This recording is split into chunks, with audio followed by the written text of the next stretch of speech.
Cardinal Robert Prevost became Pope Leo XIV on May 8th, the first US Pope.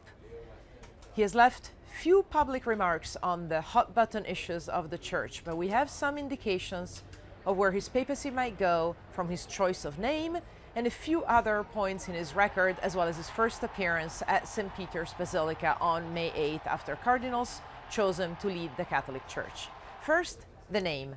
The last Pope, Leo XIII, was an Italian at the turn of the 20th century who is most famous for writing an encyclical, a teaching document called Rerum Novarum, where he delved right into class conflict, urging business owners and capitalists to protect the rights of workers and not to exploit them, but also urging workers not to fall for ideologies like Marxism, but rather choose nonviolence and not revolution.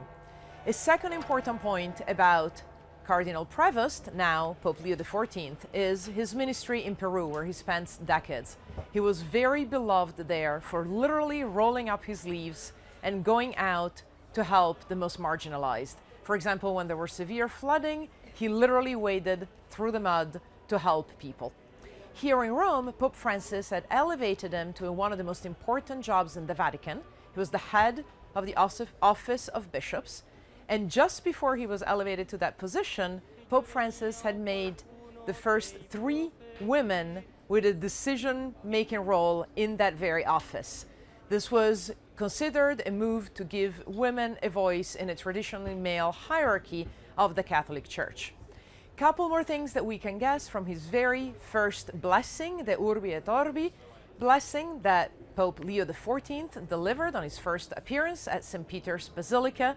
His very first words were, in Italian, "Peace be with you all." And he went on to explain that he was quoting directly what Jesus said to his disciples in his first appearance after the resurrection. And the point of peace is something that many Catholics around the world have told us they really wanted to hear in this new papacy.